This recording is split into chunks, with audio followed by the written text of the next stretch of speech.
Welcome to, well, that's really loud. Welcome to this week's edition of the Politics Show with myself, Mark Etkind, president of UEA Politics Society, the best society at UEA, other than Livewire, of course. Is this still playing? Yes. That should not be playing. Sorry about that. Chris, how do I stop the auto? Is there not just a pause button? No, they've taken the pause button away. Terrible. Chris is the tech guy for Livewire, or supposed to be the tech guy for Livewire. No, I'm not. He told me he was, and he doesn't know how the tech works. Okay. Oh well. This week, we have myself, Mark Etkind, president of the UEA Politics Society, and Chris, who is a second year studying politics and economics. Chris, do you want to introduce yourself? Tell us a little bit about yourself while I try and work this out. Well, I mean, I'm Chris. You already said second year studying politics and economics. Just been keeping up to date with a lot of the election stuff, both UK and US, and it's all a bit messy, I think. Chris and I were, not just the two of us, with many other people in the bar till very late. I was there until 8 a.m. Chris, I think, went to bed a little bit. 6-ish. 6-ish, yeah. He was in here recording live, if any of you were listening, until 6 a.m. I was on from 2 to 3. It was a long night. It was a very long night, but I don't know, did you have fun? Did you enjoy it, Chris? Yeah, it was very fun. Not too much drinking, fortunately. Yeah, I only had 2 pints. Some wine, beer here and there. Yeah, is what it is. Probably should have had some more to keep me going over the. I had a lot of coffee. Yes, coffee far kept me too alive. much coffee that night. But look, it's the only time when we're at university that we will have the chance to watch the US election, unless we go on to do PhDs realistically. So yeah. Although wait, you're doing a year abroad next year, so maybe if you do a masters, you'll get to watch it. Masters, maybe here, maybe not. We'll see. Yeah, but a unique and as they say, the most consequential election of our lifetime. So definitely an experience. We had a lot of people. There was 200 people, I think. Yeah, it was very busy as it started, and there was a lot of cheering, a lot of booing. It was quite a vibe, quite the atmosphere. A lot of Brits cheering and booing an election that they seemingly did not have a huge grasp on how it works. A lot of cheering when they announced 20,000 votes in a state of 5 million voters. Yeah. I mean, take what victories you can get. Yes. This is true. Blue Texas, come on. Blue Texas did not happen. There was some idea that maybe it would, but it's not. I think maybe in another 10 years. We'll see. Yeah. Maybe. If you had asked me last week, I would have said next time maybe, but today, not so much. I mean, Ted Cruz, in the Senate, there was a really the Senate race in Texas between Ted Cruz and Colin Allred. If it had happened a decade ago, it would have been the most expensive Senate race in history. That's how much more of the royal money is playing in these elections than it used to. And people thought it was going to be really close. There was some idea that maybe Colin Allred would win because Ted Cruz last 6 years ago did so badly. It was 5 points to Ted Cruz. But then he won by 9. So clearly he is more popular than he used to be. Yeah, still somehow popular, but... Yeah, he is. I mean, he is uniquely unpopular in Texas, but clearly there was a lot of Trump voters who just voted the Republican down ballot. Yeah. This is Chris and I both do a US politics module this year, and we've got these research projects to do, and I'm sure we'll both be looking very closely at the down ballot effect that Trump had on the election result. Yeah. It's powerful, seemingly. We've seen him. He's won the Senate. House is still coming in, I believe. He's won. The Republicans have won. But him as the face of the Republicans have taken the Senate, possibly the House. I think we've still got a few. The House seems very likely, because the Republicans had a 5-seat majority in the House, and they've picked up an extra seat, so it seems very likely that they will retain control of the House, and they've picked up control of the Senate. They've gained 3 seats, maybe even 4, because Nevada's still not been called yet, and it's super close, and they've got quite a few more votes to count. What's his name? It's Sam something? Sam Brown. Sam Brown. He's been a big face or at least I've seen a lot of him in this election cycle, because he is a veteran, and he was injured badly, and so he's a good face to put on electorally. Makes the Republicans look very pro-veteran. Some may say their policies don't align with that, but that's how they appear. An interesting thing which I saw earlier today. I mean, I don't know about you, Chris, but I have done like very little but look at analysis of the election since the election night, and one tweet I saw was saying that Trump's true superpower is managing to convince his ability to convince people like who are diametrically opposed that he's on both their sides, like the billionaire and the working man, the libertarian and the person who basically wants a command economy, the anti-war and the pro-war vote. It's really astounding that he's been able to do this. I think the way he talks is quite incredible, because when he talks about ending the war, he never tells you how he's going to end the war. So if that means you can take it as if you like war, he'll end it militarily. Yeah. End war with more war. If you're more skeptical, you'll think, oh, he'll just pick a side to lose and they'll lose. So, as he said himself, yeah, he has concepts of a plan. And so who knows how he plans to end these wars. He may not even know himself. But look, he said he'll end the war in Ukraine before Inauguration Day. I'm very interested. Look, there's like 2 months until Inauguration Day. Just 2.5. It's January 20th. 2.5. And so he's got 2.5 months to end a war that's been going on for over 2 years, almost 3 years. But by Inauguration Day, it'll be quite the thing to see. But as many think, he'll end it by just saying to Putin, just have fun, have a good time. Yeah. I mean, I think it's going to depend a lot on the European response to the Ukraine war, because we have seen an increase in support from the EU and Britain, but it's been lackluster at best. I mean, the signs were all there for an incoming full invasion of Ukraine. Since 2014, really. Yeah. Since the annexation of Crimea. Oh, yeah. And Crimea is still contested with Ukraine as part of their territory, as much as people have kind of accepted it as part of Russia. But yeah, it's just, it feels like somehow we weren't prepared for an event where Russia would attempt to further bully a smaller nation that the US has sent, and NATO have sent some support to Ukraine in between these wars, but I mean that has helped them hold on. I mean, depending on who you ask, some would say that a lot of support. Some people believe that the US helped overthrow the Ukrainian government and install a pro-Western regime. That's depends who you ask on that, whether it was democratic or there was influence. The Russians, of course, say there was a lot of influence. Yeah, because there's a lot of influence when someone we don't like wins. Yes. That is Russian mentality. Work. Yeah, and I mean it's the Western mentality as well a lot of the time.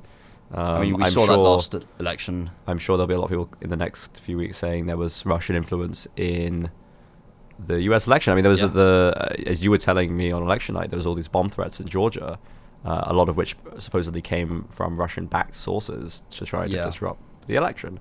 And Trump was also saying that there was rigging and cheating in Pennsylvania, and there was going to be more law enforcement, and then he won though, so maybe that will go nowhere, but maybe he will. I did see someone suggest maybe he'll make them recount and he'll lose Pennsylvania.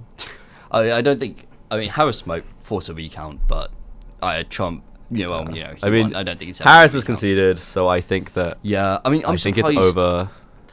Because when they said they were preparing for a month of litigation on election night, the fact that she conceded so quickly.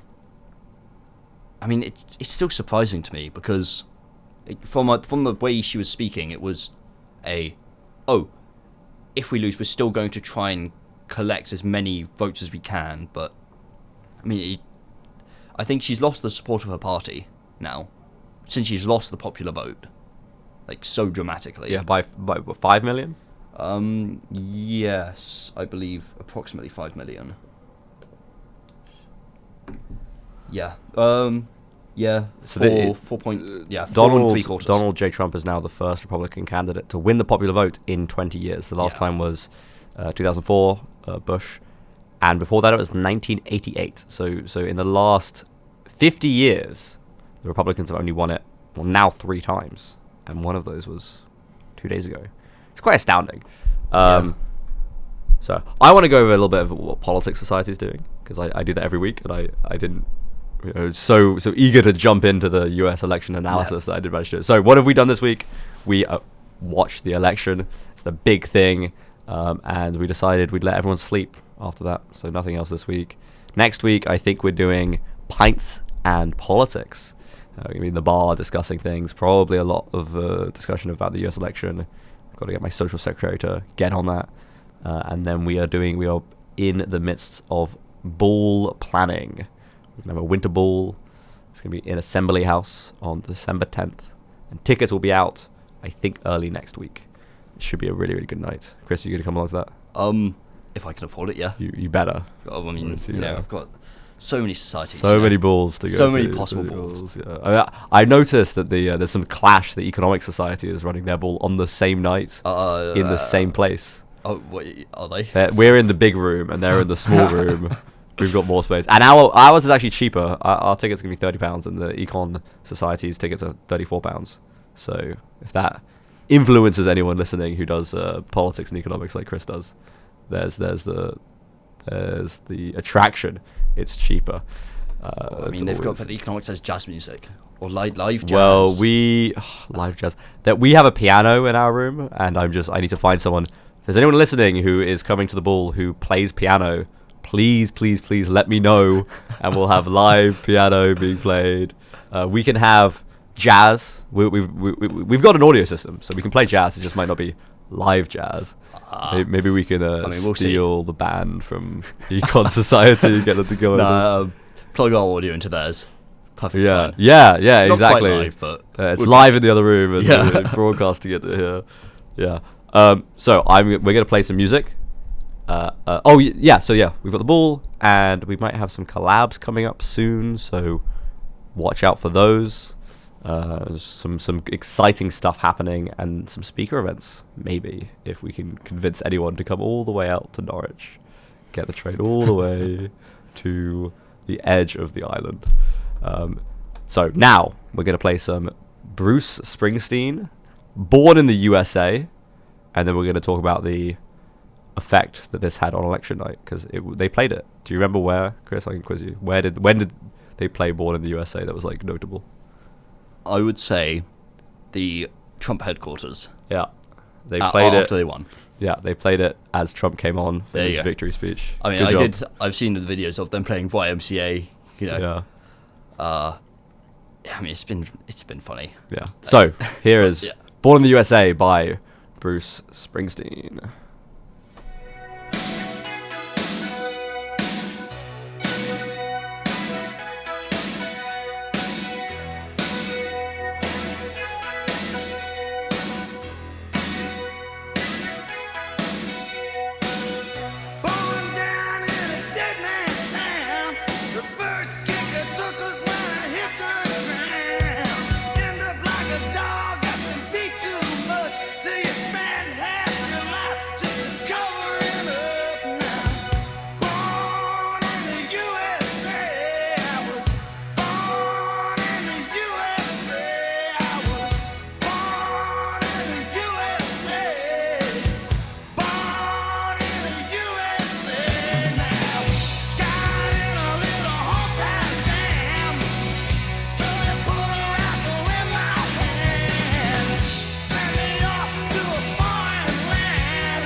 Hello again.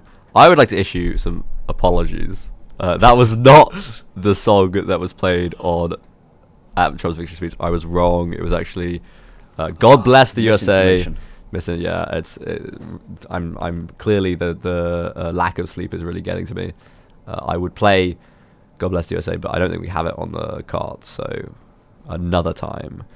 But let's talk about the speech. Did you watch the speech? I have not. It was a bit too late for me. Yeah, I watched it live. Was it? Wait, I was like sitting in the bar, like it was all over. We knew who won, Yeah. and I just wanted to watch it. So I had like a 20-minute nap on the couch, and then finally he came on, and we watched it. But it was a bizarre. They desperately need to start scripting him, because his rambling. I think. I mean, I don't know if you watched any of the Joe Rogan podcast with him, but he was talking about his weaving and how he loves to weave. And I think it works on the campaign trail, but it doesn't seem hugely presidential to me. I think, yeah, it works in a casual setting, but when you're talking as someone who is now addressing the nation as a president-elect, Yeah. it is just a bit odd to take it in such a jovial way. Yes, and so it was a 20-minute speech in the end, and for those of you who don't have the time to listen to it, or just simply do not want to, 20 minutes, 10 of those were spent talking about spaceships and golf. As is expected. Yeah, he was kind of going on about like all his plans, and then the audience started chanting Elon, and then he started talking about Elon Musk and his. It was a kind of weird moment. I remember him talking about how there was this really important guy. He was like, "There's this really important guy I was talking to. And I put down the phone because Elon was landing a spaceship," and then he went on for like 7 minutes about Elon landing the spaceship and like the paint on the spaceship and how it like didn't get scratched in the landing. And as much as it is very impressive what Elon has created or invested in to create. Yeah, and then he brought on the guy who is winning the US Open and started talking about him. And then he had Dana White give a speech halfway through his speech where Dana White thanked and praised Aiden Ross, Theo Von, and quote unquote the mighty powerful Joe Rogan.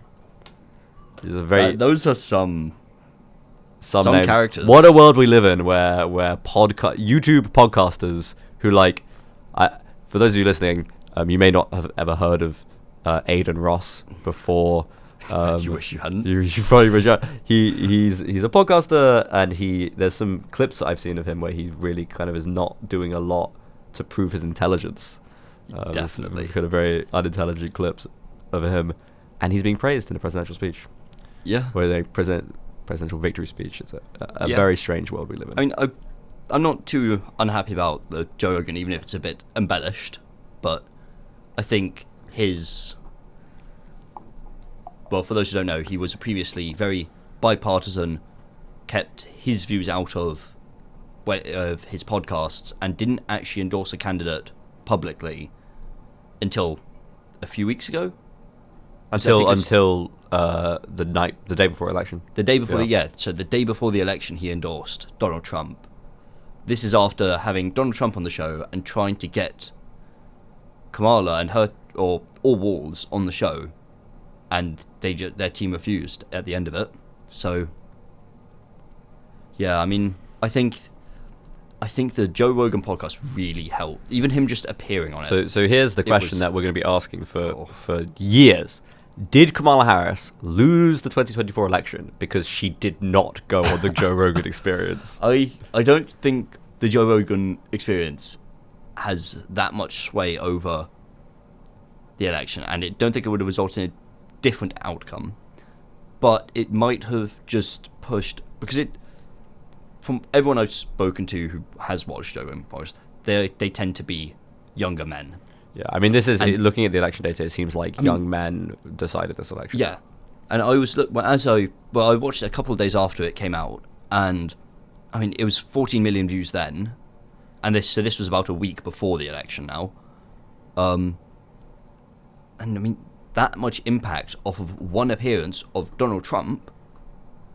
You seeing that as the Harris campaign, you should almost instantly try and get her on that, because that is so much outreach to people that you have had issues connecting with, especially in this campaign where, from what I've seen, even doing research into the campaign, it's a lot of personal identity and appealing to you rather than appealing as a solution to bigger problems. It does seem like it was a strange choice on the Harris campaign, on the part of the Harris campaign, to not go on to the podcast.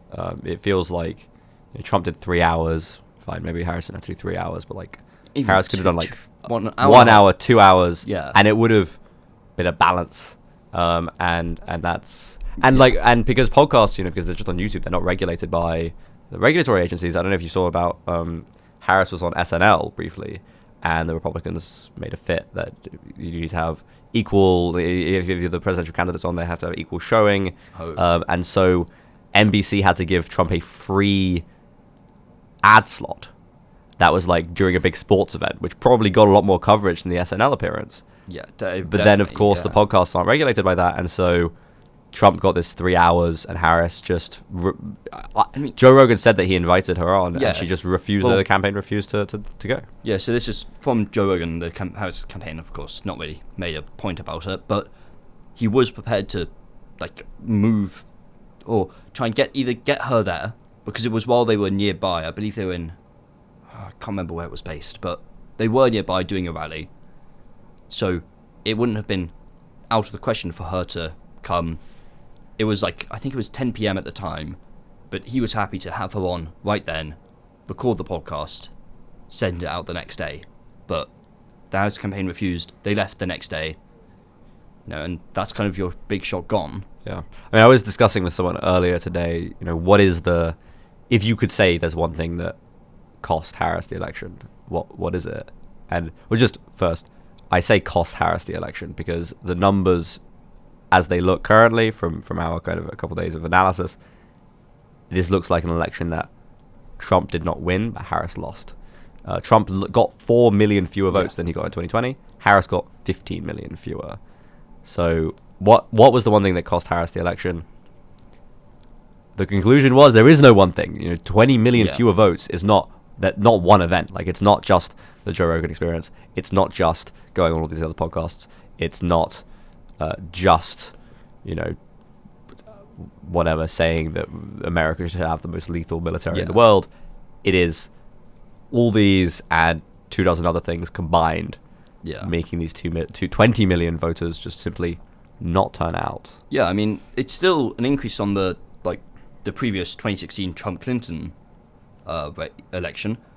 I mean, it's like 12 million above it. So it's not like it's an insignificant number as an improvement on previous elections, but I think the mail-in ballots this or last year, and like almost the forced, or last cycle, sorry, and that kind of requirement to send them in through the mail simplified a lot of it for everyone.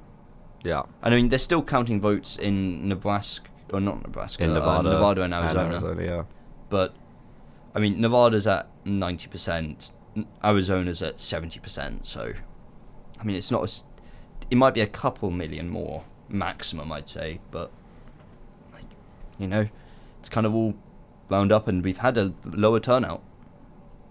Yeah, I saw a tweet, which of course Livewire and All the Politics Show endorses this opinion, or any political opinion for that matter.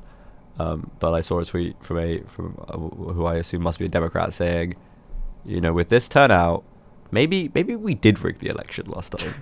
Yeah, I saw that as well. I mean, to have 15 million disappear, it is quite. It is a big question. Okay, a couple million, you get it, but 20 million Americans who turned out last time to vote either for Biden or more likely against Trump, this time was like, it doesn't matter. Yeah, I think the Biden's opinions have been down since even before the midterms. Like, public opinion of him is just not good. It's just a bunch of previous. So I think it's a lot of the old government of Biden-Harris where Biden's failures have been pushed onto the new Harris campaign, and she hasn't done a good job of clearing it up. To the point where even the previous voters don't feel confident in Harris as she's still part of this government. Yeah, I mean, this is the thing. The exit polls showed that most Americans, like a significant majority of Americans, were really upset with the direction the country was going in and with the current administration. And so running a campaign where you just kind of, well, first off, she was already part of the administration, but there was an opportunity for Harris, largely at the DNC, and then afterwards to make some distance, to say, actually, you know, look, I am the vice president. My constitutional responsibilities are to break ties in the Senate and to keep breathing. I'm not responsible for all these policies. This is what I will do. But then that's not what she did. I was looking at an article today from CNN from a few weeks ago where she did an interview on, I can't remember where she did it, but this reads, Vice President Kamala Harris said Tuesday that she couldn't think of anything she'd have done differently than President Joe Biden during the last 4 years, aside from having a Republican in her cabinet. This is not the way to win the progressive vote. No, I mean, I think it's such a... It was... the question itself is complicated, but the response was like, that's the worst response you could give, because that means you are shouldering, you yourself are now taking the blame for every mistake Biden's administration has made. Yeah. And, I mean, even in the Fox News one, when she was asked, would you, in hindsight, would you still release or put... Oh, what was it? It was pushing through a change which allowed a large number of illegal immigrants to leave prisons, and it caused the death of, and some of them caused the death of 3 women. Would you still make that decision? And the question was just dodged, but it was... I mean, it's a loaded question, but it was still so obviously dodged by Kamala Harris in the final cut of it, where, I mean, you just... It feels off, because she can't say she'd support it, because now you're supporting, you know, or you're saying you would let people get murdered, and that's political suicide. But then she didn't say that she didn't support it, and that was Biden's idea and not hers, and she tried her best to advise Biden that this could have issues, and she could have used her prosecutor background as a reason as to why she said, no, you shouldn't do this, you should focus on, like, these other issues which need to happen first. So, which she talked about, but she just didn't address the question. Running as the vice president, as the vice president of an incumbent administration is really, really hard, because there is this question of, do you separate from what's happened, or do you get behind it? Because while the vice president doesn't have a huge bearing on the policy and the way that the administration is run, it's very hard for them to say, actually, no, I'm a different guy. Like, I wasn't involved, because it's still your administration. And then equally, so you need to separate, but you need to also still take credit for that. It's very hard to, it's like some double thing. It's very hard to do. Yeah, I mean, Bush, the first, did it very well, but it's because Reagan was just very, very popular. Yeah. When you have a president like Biden who is so incredibly unpopular that they had to drop him as the candidate for fear of losing, saying that you are almost indistinguishable to him is probably they should have recognized was not the best campaign strategy. It's not a good strategy. I mean, well, it's just like, it's poor management, I think. You know, it's such a odd way of presenting yourself to the American public, when it's been shown that they have issues. They have major issues with how the economy is going. Like, immigration's a big problem. It's like Bernie said when he ran for the candidacy, we need to talk about bread and butter issues rather than these ideological ones. Yes, and they just did not talk about them. So, I mean, Harris's campaign, it's appealing to a moral value. And, joy over hate. You can't buy bread on morals, you know? At the end of the day, your gas prices are higher than they were. Like Bill Clinton said, it's about the economy, stupid. Yeah. And the Democrats seemingly just did not talk about the economy. And then, like Reagan said, are you better off today than you were 4 years ago? And for a lot of Americans, seemingly a majority of them, the answer is no. Yeah. I mean, you have, I think there was an exit poll by CNN saying 9 out of 10 Americans believe that, or I say that groceries are higher, and they are getting to the point where they can't afford it. It's like, it's a big, big issue that Harris's campaign didn't address throughout any of their, like, known and widely shared in both sides of the media. It just, didn't appear. Yeah. And that's just, I don't think that's a good way of I think that as politics students, there's a very interesting, like, looking at the kind of political science of it all, there's a very interesting parallel to the election back home here. Because, I don't know, Chris, if you did A-level history. No, I didn't. But we had a question, I did a British political history going all the way up to Blair, and we had a question about the 97 election, where, of course, Blair was elected with a huge majority. The question is, did Blair win, or did John Major lose? And there's the same question in the election this year in the UK. Did the Conservatives lose, or did Labour win? And I think pretty decisively it's agreed upon that the Conservatives lost. Labour in 2024 got fewer votes than Labour did in 2019, when they were pretty unpopular, I think it's fair to say. Yeah. But they still won this year the second largest majority in British political history. Why? Because the Conservative vote collapsed. A lot of people defected to Reform. And it seems like something very similar has happened in the US. Yeah, I mean, the Republicans have not, like Trump the other night said he has this huge mandate.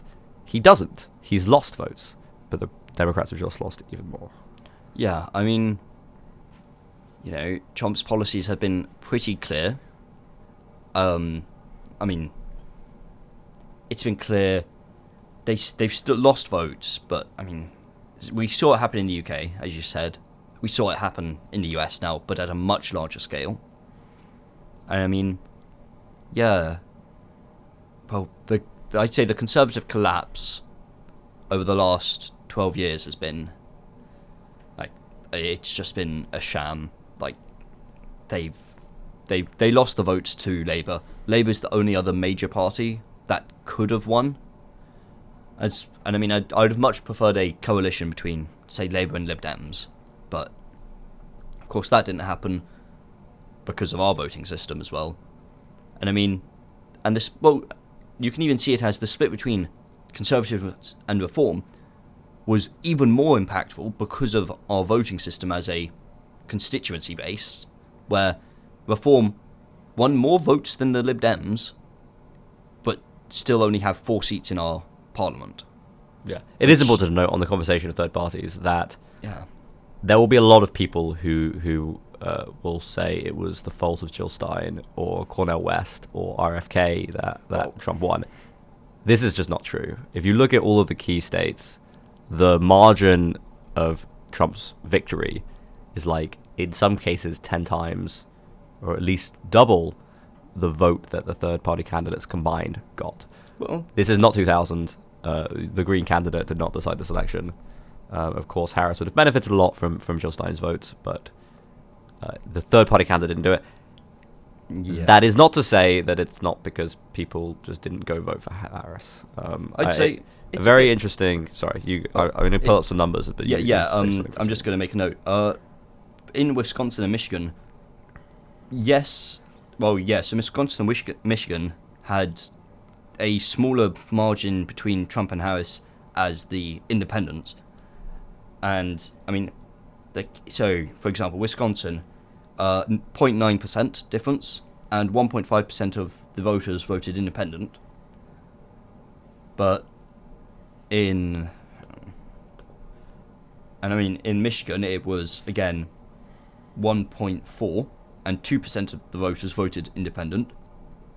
But then you have others, like in Pennsylvania, 2% difference, 1% voted for independents. North Carolina, again, bigger difference between Republican and Democrat. Georgia, bigger difference.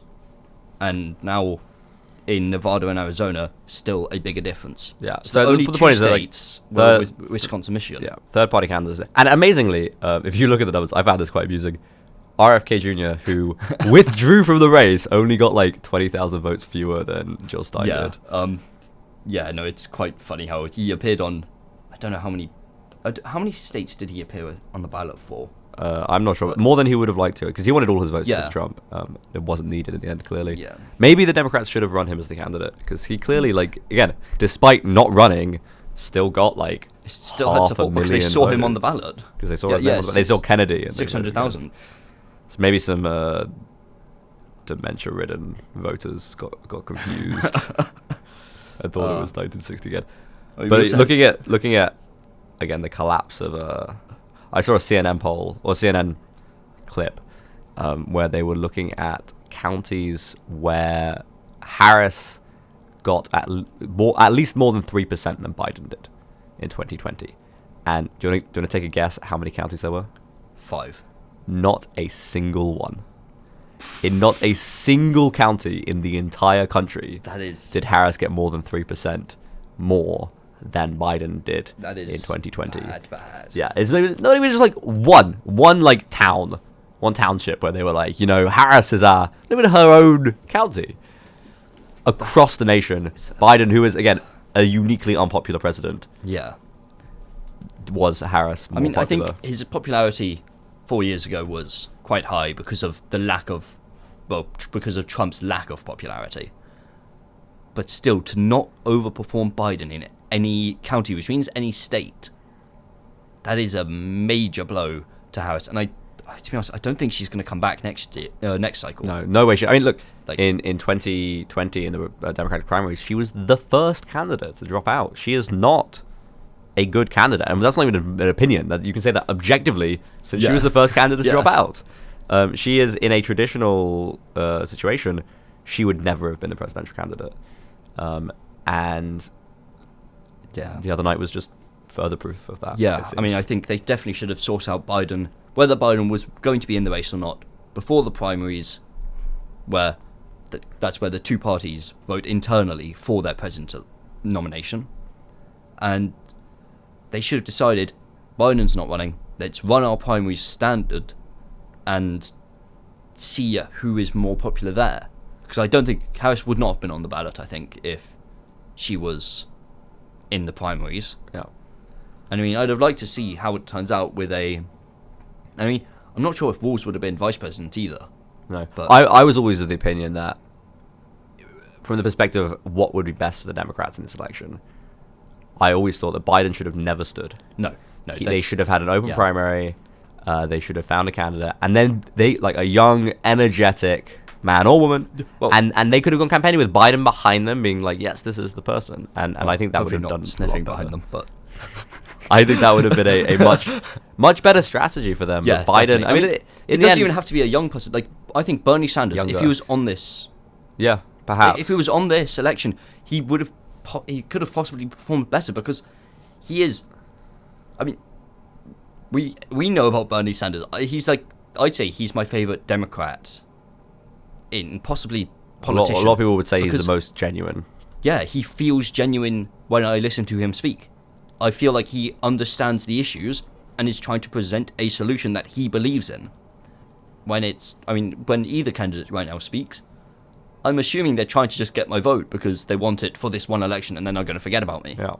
So, yeah, I mean, I think it does speak on from the Young Turks, who I watch as a source of comedy after the election, because they have some insane ramblings, but some of their points of you don't stop voting for the Democrats because these Democrats are not fixing your problems. Yeah. There's a reason why they've lost so many votes, and the people that have voted for them are trying to believe in a system that they're being lied to, almost. Yeah. And this is the thing, like I said earlier, when the country is so incredibly against the establishment, running as the establishment candidate is not a winning strategy. Yeah. I do think it is very safe to say that we will never again see a presidential candidate drop out in July. No, I don't think that's going to happen unless something tragic happens. Yes. But I think this was a one-time thing which we were all lucky is maybe not the right word, but I guess lucky enough to experience while we were politically engaged.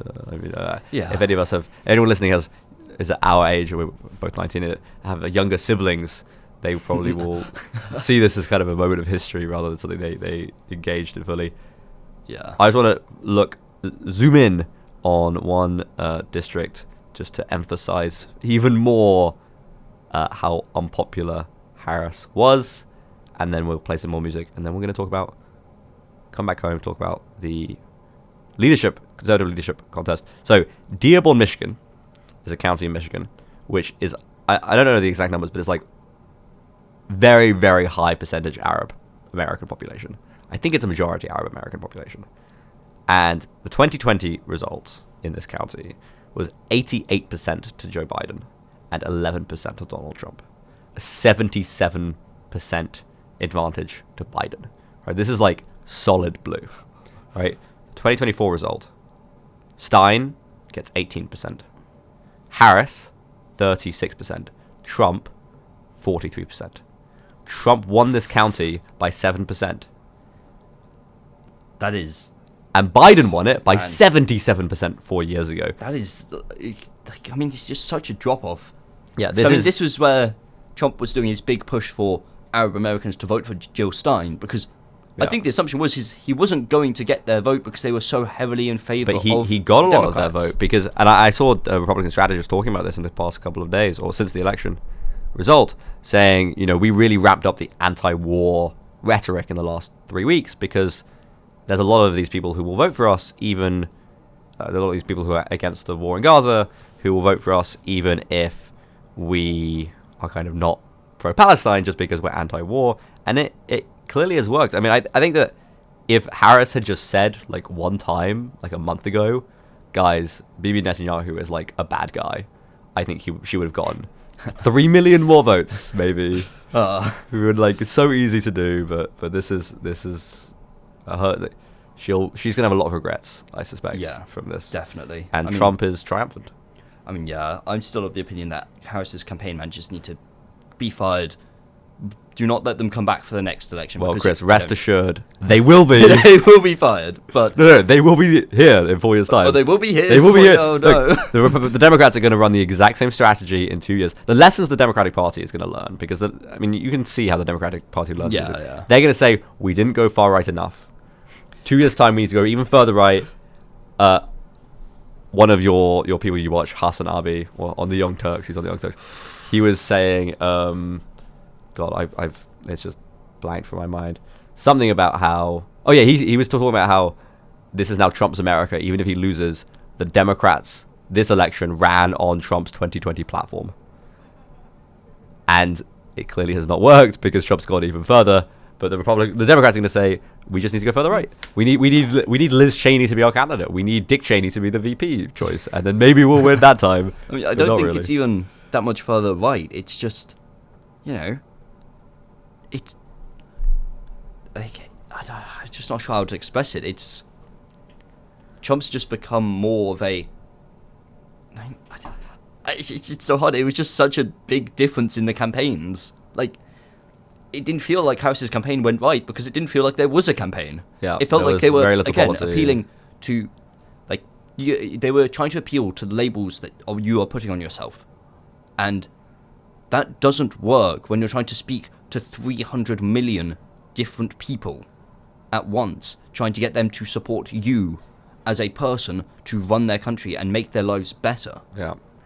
If you are a Democratic voter or Democratic supporter right now, you just must hope that they take these next 4 years where they do not control the House, the Senate, the presidency, for 2 or years, even ideologically the Supreme Court for 2 years. And you have to hope that they will take this time to really do some serious introspection and definitely think about what they've done wrong. But as a lot of people online, if you follow these spaces, are saying, they are unlikely to do that. Unlikely to do so. I mean, but again, Bernie Sanders talked about this when he was running. There's a reason why he is now running as an independent. Yeah. I mean, it's just and he won. Yeah. He's gonna die in his Senate seat. They are like he's what, like 86 years old or something. Yeah, I think it's younger than that. Just well, I mean, we've seen older, but and he is. Yeah, there was like a senator who died a few years ago who was 101 years old and he was still a member of Congress. But yeah, Bernie Sanders re-elected. How long has he been in the Senate now for? It's like 20-something years. I don't know. Long time. I watch when I study, when I do my essay writing, sometimes I listen to Bernie Sanders' 8-hour filibuster, which is very entertaining. But that happened in Obama's first term, I think. From 2006. Yeah. So it's very almost long time. 18 years. Well, 18 years now. And he's going to be there for another 6 at least. Yep. And that Vermont loves this guy. He's going to be re-elected if he runs again. Yeah. He will be in the Senate till the day he dies. which I guess good for him. If I was ever in a situation where it would be hard for me to not win, then that would be great. Be fantastic. Okay, Yeah. we're gonna play some music. Do we want Mississippi, Louisiana, North Dakota? What do you want, Chris? Go North Dakota. North Dakota. Good North Dakota. Andy Burnham, governor of North Dakota, was at Trump's victory thing.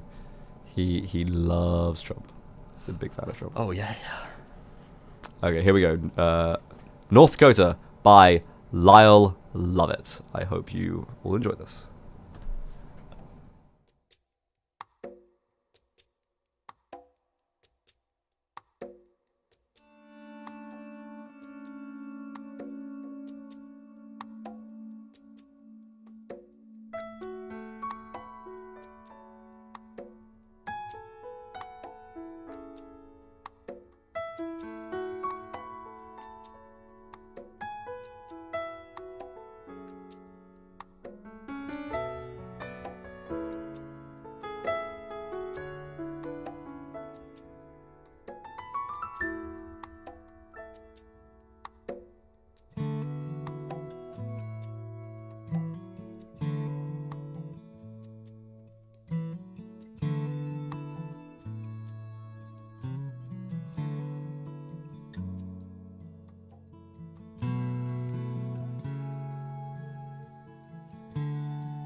Boys from North Dakota, they drink a whiskey for their fun.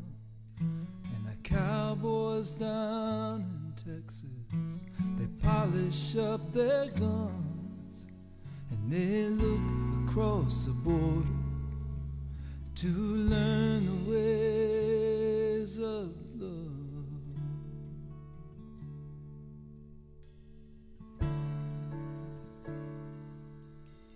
If you love me, say I love you.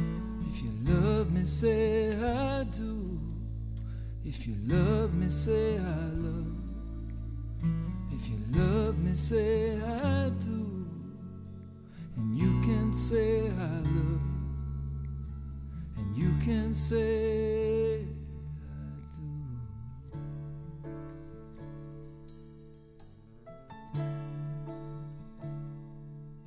So I drank myself some whiskey, and I dreamed I was a cowboy, and I rode across the border.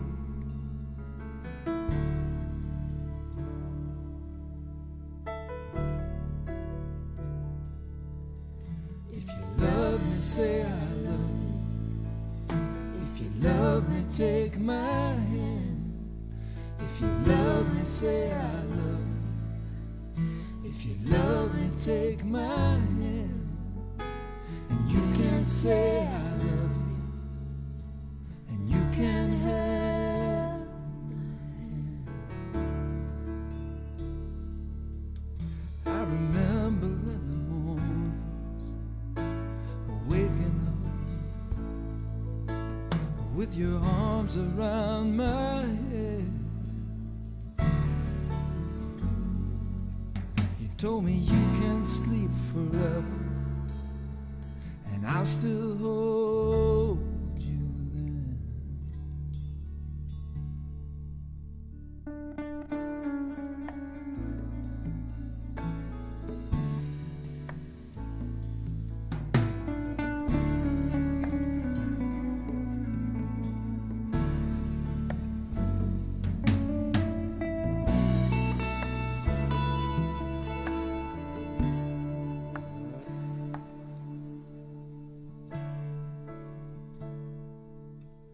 Now the weather's getting colder.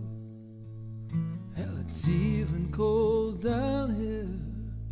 And the words that you have told me hang frozen in the air. And sometimes I look right through them as if they were not there.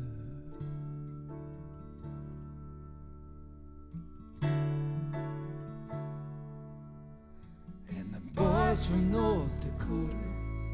They drink whiskey for their fun. Cut that off early. Chris, what an interesting choice you made. Yeah, I mean, song. I'd say it was quite relaxing. It kind of calmed us down after all of our kind of heightened emotions discussing the U.S. election.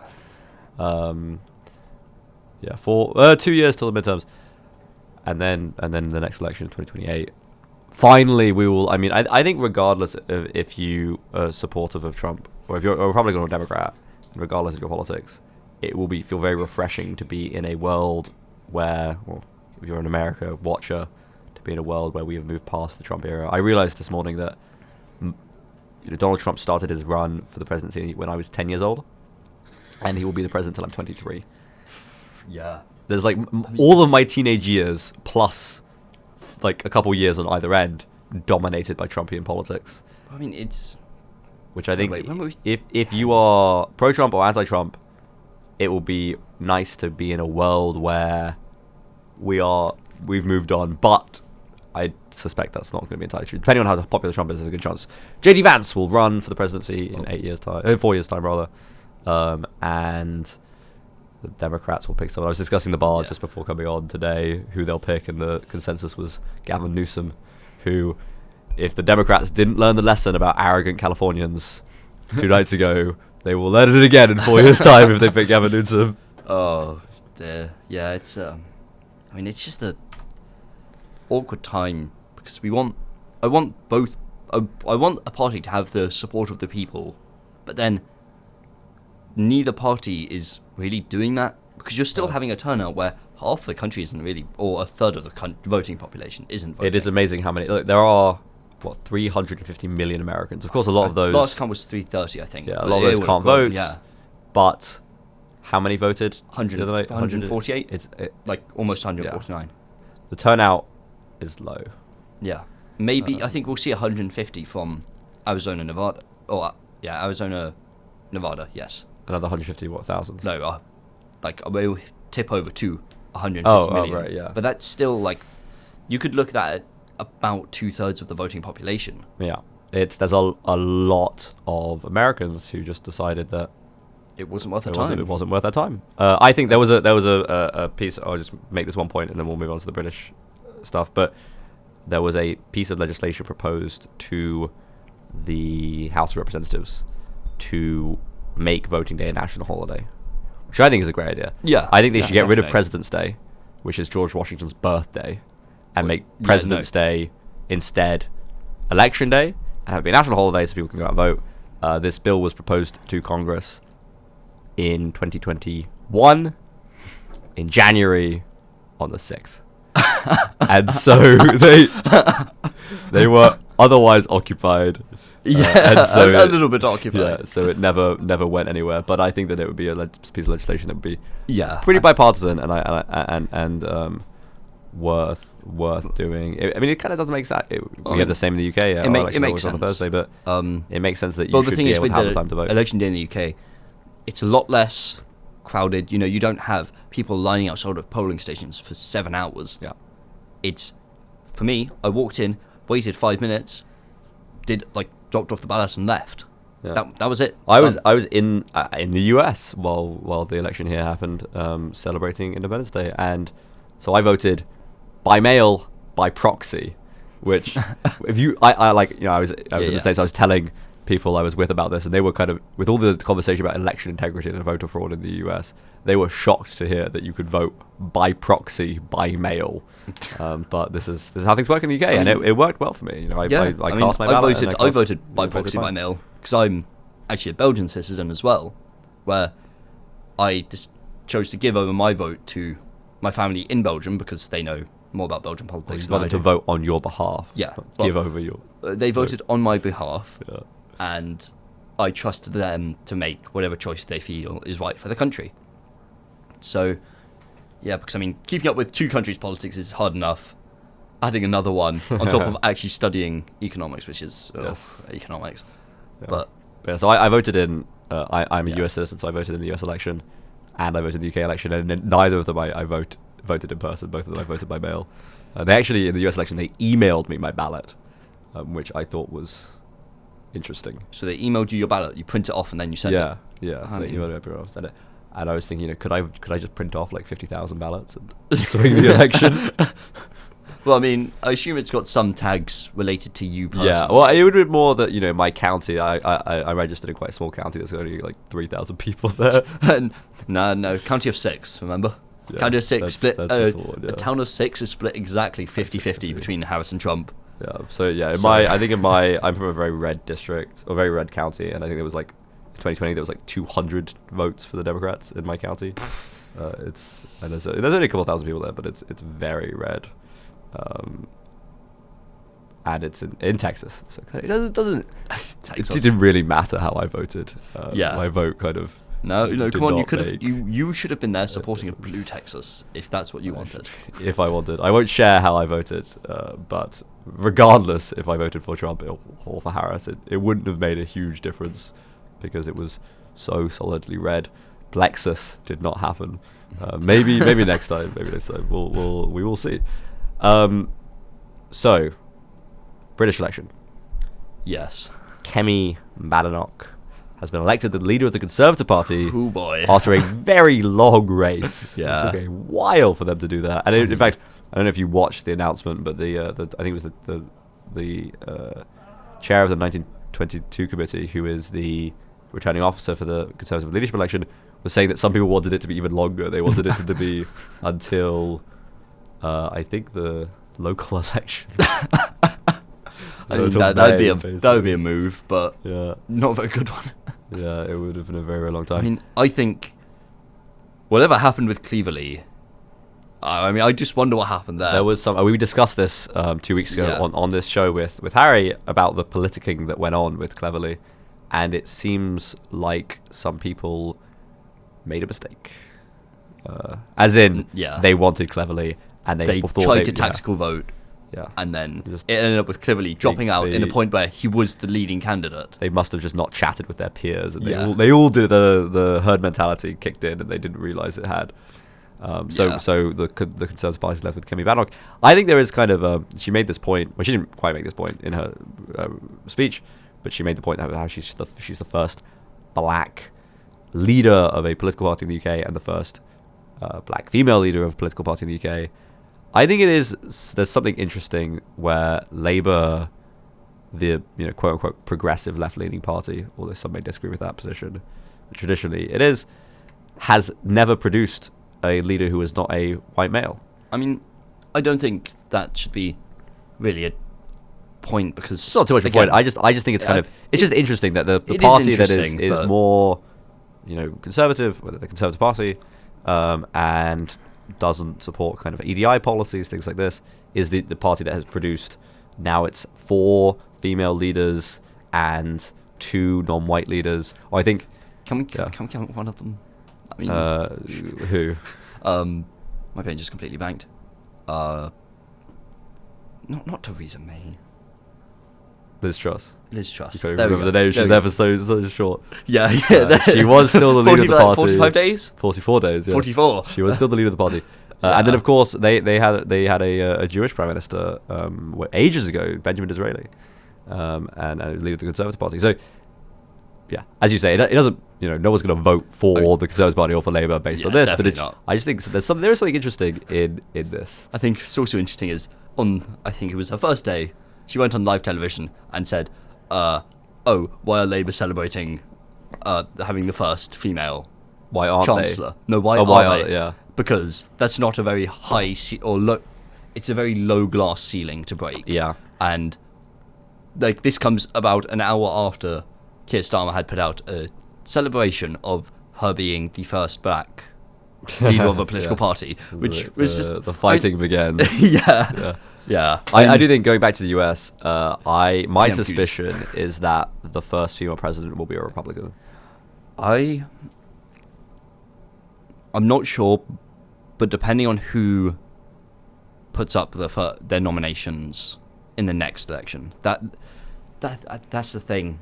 I don't know I don't know the inner workings of the Republicans or the Democrats. They are very. I feel like if you are a Republican voter who is a misogynist and will legitimately vote based on the fact that the other candidates I'm sure there were a couple of voters who the other Yeah. night voted for Trump just because it was a woman running for the Democrats. If they're in a position where their candidate's a woman and the other one's a guy, but a guy they really hate, Yeah. maybe they'll be able to look away, put aside their positions. So I that's why I suspect from the US. But I mean, coming I back think to the UK, it'll be interesting to see. Yeah, I think PMQs is going to be a fun time with some new faces, a lot of yelling. yes, just like this show, Trump dominated PMQs the other day with Kemi Badenoch demanding an apology from Keir Starmer and David Lammy, the Foreign Secretary, for calling Trump of a variety of different things and I mean, well- insisting that they invite him to speak to Parliament next time he comes to the UK. Which I don't think he did the first time around. I don't think Biden he did. died. I know Obama No. did when Obama was president. I don't think Trump did, but I mean, I think they should definitely take back some of the comments on the sole basis of we would like a continued good partnership with the US. Yeah, it is- and with his threatening tariffs. We because need the trade. Tariffs are a threat. They are a way to economically harm other nations. Yeah, we need the And- trade. and Now that we've and left the EU, slightly we benefit yours. have fewer trade links with the EU. We would desperately need it. And I mean, I think these tariffs on the EU and the UK, it just means that the US goods are going to be tariffed, and the consumer has to pay for it. Yeah, it is That's quite just- the thing to have a foreign secretary who called the incoming president of the United States. What did he say about him? He had some very choice words. I think he called him a neo-Nazi. Yeah, I was not paying attention for. it was a couple years At least- ago while he was. Oh, I mean, yeah. it seems like Labour, when the Labour now cabinet, formerly shadow cabinet, seemed to think that they would never be in power and never have to be held accountable for what they Well, were I saying. mean, if we said before Liz Truss happened, Perhaps. then I think that's maybe acceptable. Perhaps. I don't know. I feel mean, like if I I were was in an economy in like a month, if I was shadow foreign secretary, and yeah, if I was shadow foreign secretary, I probably wouldn't call the president of the United States a neo-Nazi. or a former president at the time, At the if time. it was a couple years ago. Even if I thought it, I probably wouldn't tweet that because it doesn't seem. Yeah, like I the mean, best move. it's even if it's still a member of another country's parliament calling you a neo-Nazi, Yeah.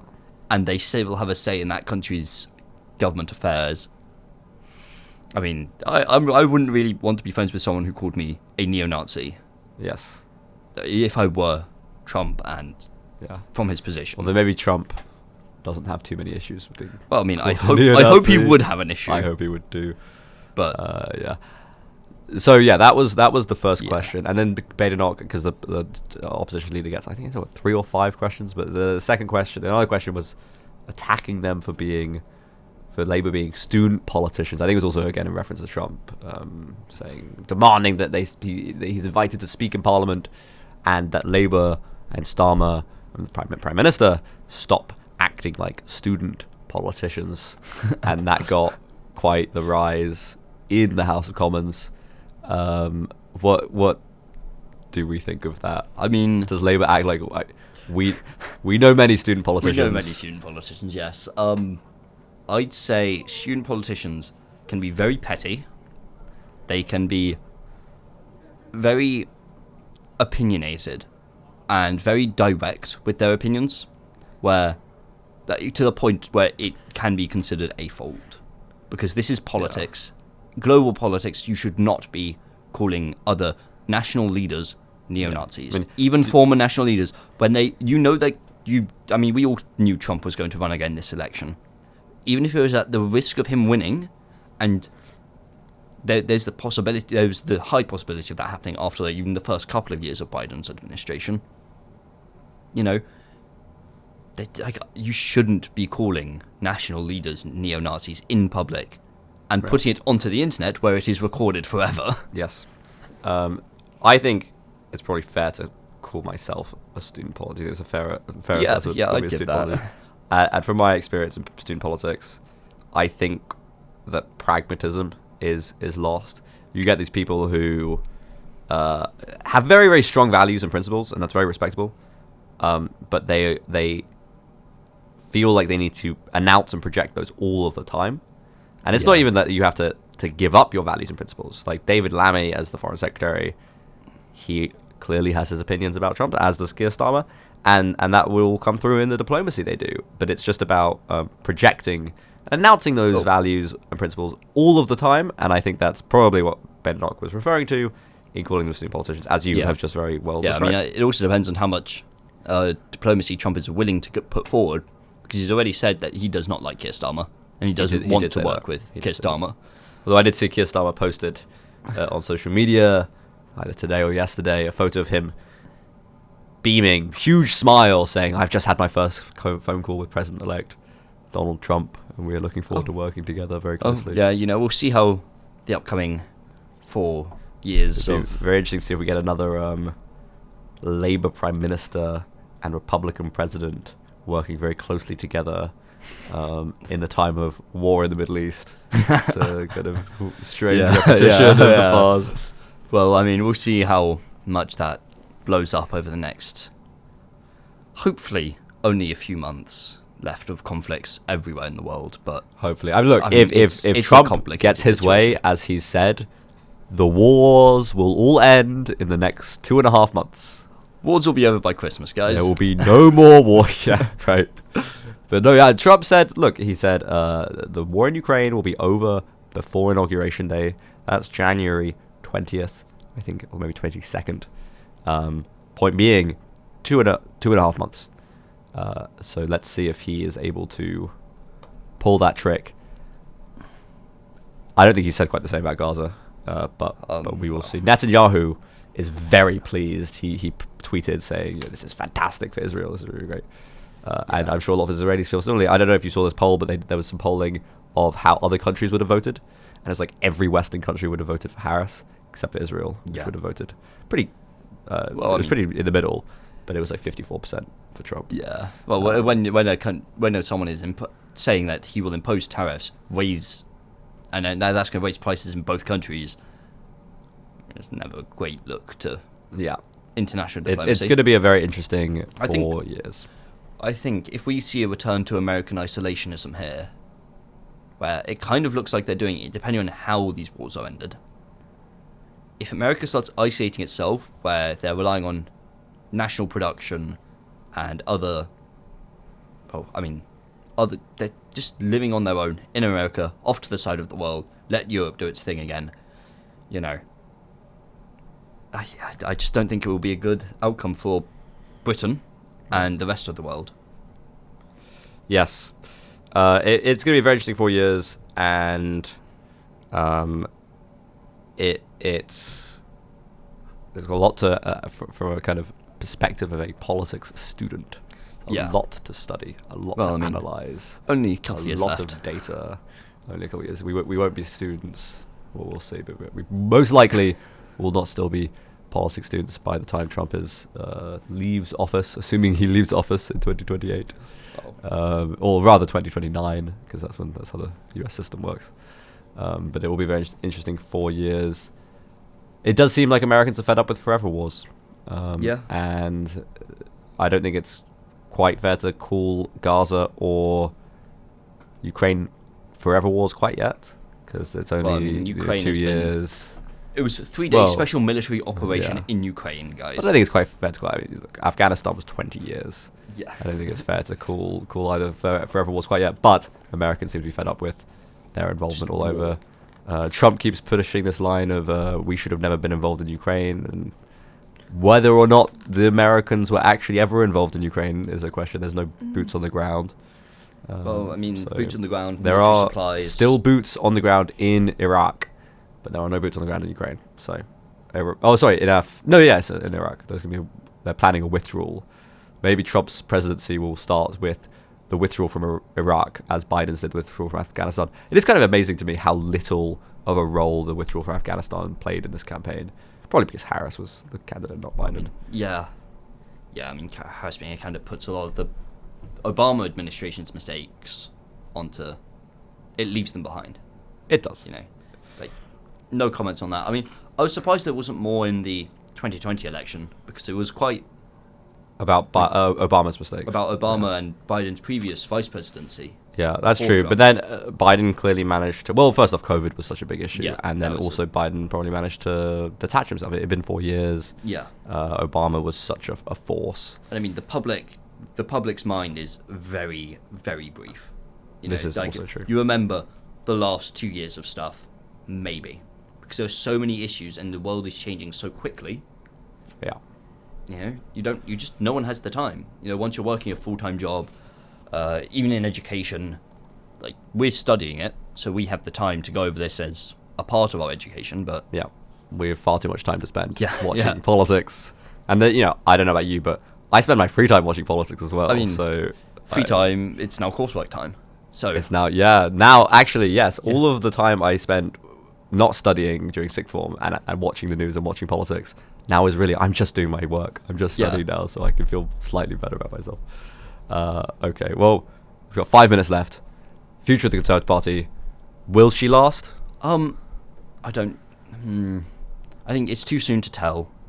She did not have the support early on in the Conservative elections, but I mean, we'll see how she respects the old guard of the Conservatives, which have been known to be quite divisive amongst the party, where they control like the majority of the party and the decisions that they make. But I suppose it also depends on her gains as opposed to Reform's gains. Yeah. Because if Reform starts going larger than Conservatives, we might see a Reform opposition. Not a majority opposition, but just a Reform opposition. And yeah, it will be that will be a time. Yeah, and any thoughts on the shadow cabinet appointments? Shadow cabinet appointments, I can't remember most of them off the top of my head, but I mean, Generic Priti Patel in Shadow Justice, Patel Shadow Foreign Secretary. Yeah, I think the Priti Patel one is a massive mistake. Yeah. I think she's such a controversial figure on both sides. Where, I mean, you have the Rwanda. I mean, she's just put out some odd comments. Yeah, I think she's much better suited to what her job was, which is Foreign Secretary. Sorry, Home Secretary, yeah. Or rather, Shadow Home Secretary. Clearly, she wanted to do something different in the Shadow Cabinet. The most interesting result of the Shadow Cabinet appointments, I think, is the absence of James Cleverly and Tom Tugendhat. Those two were two... I mean, Tugendhat was not as popular, but still quite popular, because he made it, I think, through the first couple of rounds. He made it through, and from what I'm told by people I know who were at the Conservative Party conference, is that he was incredibly popular there. Yeah. Not that it made a difference. He was knocked out the following day, but... Yeah. I think Tugendhat would have been a nice appointment. I'm not sure where she would have fit him in. Cleverly definitely should have been on there. He is a big force in the Conservative Party. I think they should have done... And of course, there's all of the internal politics, which we are not intimately familiar with. Foreign Sec might have gone I think quite nice. If it had been Patel, especially after he had the David Cameron on the Sunak cabinet. Yeah, I think Patel in Home, Cleverly in Foreign, and Tugendhat in Defence, I think would have made more sense. Yeah, well, alas, that is not what happened. We'll see. They we might are not change the it leaders before of the the next Conservative election. Party. It is Badenoch's choice. They might change it for the next election. I discussed with someone briefly that their absence... Badenoch said she would offer all of her leadership rivals a position, so you could only... And she did actually give some of them a position, but not even... But not all of them. So you have to assume that she did offer it to Cleverly, or offer something to Cleverly too. And either they were not satisfied with the positions offered, or what I think is more likely, and I discussed this with some people who know the party much better than I do, and they agree, is that they, at least Cleverly, did not do it because he wants to make another run once Badenoch leaves at some point, and that being part of the Shadow Cabinet makes that a lot harder. Yeah, I mean, I think there could have definitely been some strategic, like, not taking of positions from Tugendhat and Cleverly, but both of them do kind of know what they're doing. They are quite experienced. They are seasoned politicians.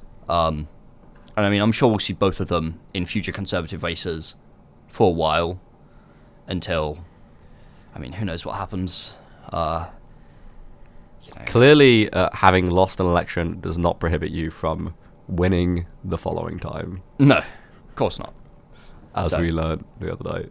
Yeah, well, it's very different in UK politics. I Yes. found it's a lot less about the person and more about the party. Yeah. Um, Yeah. There is the party machine, and it all operates very differently. And also Makes our lives quite harder the as same. politics students, and quite the same. Yeah. Lot more to talk about, lot more to read up on and study, and I suspect that, I don't know, for my US module project, we're looking at North Carolina, and North Carolina did some very interesting things. They elected a Democratic governor and a Democratic attorney general, but voted pretty heavily for Trump in the presidential election. So very interesting analysis out of that swing state and all the other. What's your project on? My project's on the election, the main presidential the main election. presidential. Well, even I mean, and that's just a lot of the amount of look at the data. rates. This is an immense amount of data for anyone interested in democracies or polling or Yeah. basically anything. Your people will be studying this election for Yeah. the rest of their You lives. could write a dissertation on how the polling was so wrong. Yeah, I mean it is There quite was- amazing. Like 2016, they got it wrong, and then in this election, 2020 they got it wrong. 2020 they got it wrong. This election, they baked in a 2 to 5 point margin to Trump. They got their raw data and they said, well, this shows this, but we're going to give it 2% or 5% to Trump to try and avoid a 2016 result, and they got it wrong by like 5 points. Yeah. It's really they. like after 2016, people have said these pollsters need to sort their stuff out. Their philosophies are clearly very, very wrong, and it's the same thing again. Although we discussed this when we were on live the other night, how all these pollsters were tweeting, the run-up to the elections, like, look, we've given all these numbers, we've done all these polls, we put all this money in, but like, I don't know, might be right, might be wrong, who knows? We'll find out in a couple hours. So they probably are very glad they tweeted that out. Yeah. Offset the responsibility. Yeah, Is how it is. yeah. It's like the Democratic Party loves to do. It's not our fault. It's the fault of this minority that didn't turn out to vote for us. Yep. It's never our I think fault. this time it's Latino men. No, I think this time it's white women. Oh, white women. White women Latino and black men. I think Latino men were Maybe slightly Latino men. more for Trump as well. Yeah. They were getting. No, I know. They were 69% told- of white they were women voted for Trump. Yeah. But yeah, it's never the fault of the Democratic Party's No. philosophy or policies or image or branding. It's someone else's fault.